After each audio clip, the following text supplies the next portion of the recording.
Prashant Chadha, the best way to be an inspiration should start from within. Continue learning and always improve yourself. So Prashant, welcome to the show called Self-Made. Thank you. We are excited to know your secrets. First, share with us your childhood story. I was born in India, born in New Delhi.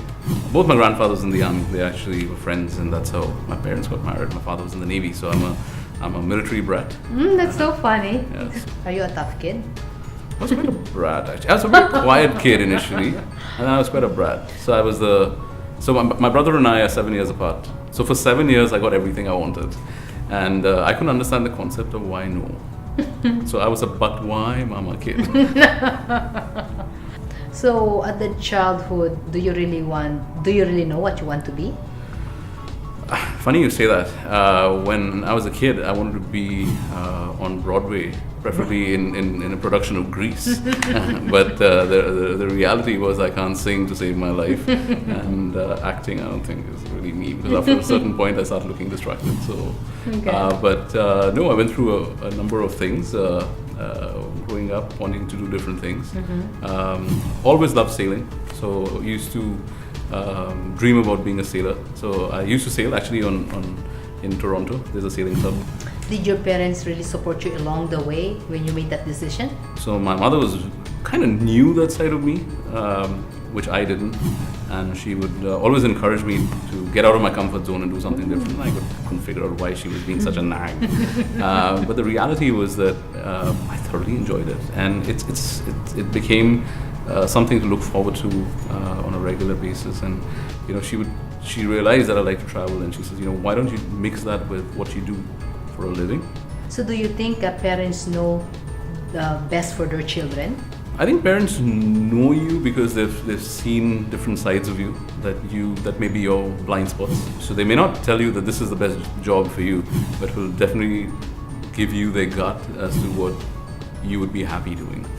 So are you a competitive kid? So what's interesting is when I tell people that, they go, really? Is my brother and I never really fought. No way. We never fought. He always got what he wanted from me, and at a very early age he realized that there's no need to fight, and we're still really close. So I never felt threatened. With a younger brother. I think I was quite excited. So what was the biggest challenges you experienced in life? It was that transition of moving out of your comfort zone, and owning your career, because you always look up to your employers. But the reality comes in, and the maturity comes in that you have to make that transition, and only you can do it. So how was that first job to you? I didn't know what was around the corner. There was always something exciting. The excitement was in the opportunities that presented themselves through our clients and our projects. Wow. Is that a job reminds you of your childhood, being in the military? It does actually. With a joke with being a military brat is you pack and you move. You unpack and you're ready to pack again. Not just from a role perspective, but also a cultural challenge to go in and learn something. Yeah, isn't that exciting? So being immigrant in Canada, what's that to you? It was very, very exciting.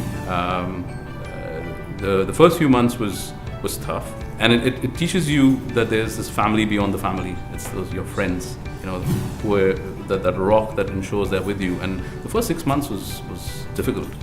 So in terms of business relationship between Malaysia, and Philippines, what do you see the opportunity right there, the growth? What really excites me about the Philippines is that Philippines is the one country that came to us and said, you've helped organizations go on a journey of becoming a best employer. Why aren't you here?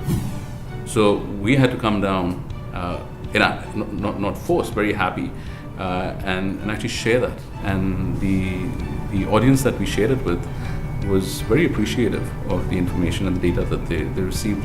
And many of them have actually embarked on that journey in a really, really quick period of time. Do you think Filipino has the talents to really perform with your expectation, you guys? Definitely. There's no doubt in my mind, just with the desire to learn. I mean, think about it. Philippines is the only country that I know of that has come and told us, why aren't you doing a best employer program in the Philippines? You need to come here. do you think Philippines has the opportunity to become first world? And if yes, how? What's your comment there? Sure. So I think the worlds are blurring now. Southeast Asia is where the action is. Southeast Asia is where many of us as organizations are making our investments. Does that mean we are a developing nation or a third world? I don't know. I don't think so. I think this is where the new world order is being set with businesses, with development happening, with organization moving key leaders to the region, developing leaders locally. I think there's a lot of excitement in Southeast Asia, and Philippines is definitely there. A lot of countries are trying to look at the model the Philippines has used to be successful from a BPO industry. They're coming from other parts of Southeast Asia to say, how do we do this? They're sending folks to the Philippines for language classes to ensure that they can have the same standards of quality and expectations for their employees within their country. So there's a lot of excitement, and quite frankly, as a consultant, it's really encouraging to be here, because you can actually see the work that you're doing take form. So why should investors invest in Philippines? Let's try and take advantage of the skills that we have in the country. The proven track record in terms of success that organizations have had. So I would think that it's a very strong plan. Wow, very nice. Huh? So what should the Filipinos improve to really encourage these investors to really come here? So the thing that I've heard from clients is this whole best employer story. What do we focus on to ensure that our people are ready for that change? Yes, exactly. So it's more about understanding, areas that we all need to develop, irrespective of the level we are at, and ensure that we are continuing to grow.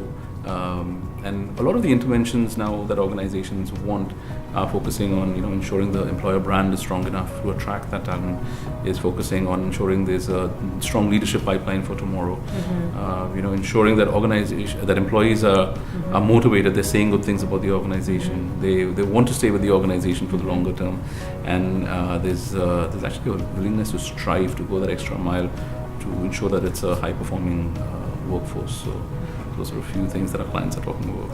All right, thank you very much. You touched me. Huh? Every success has its struggles. Every dream has its trials and tests. Listen to their stories, because if they did it, you can also be called self-made.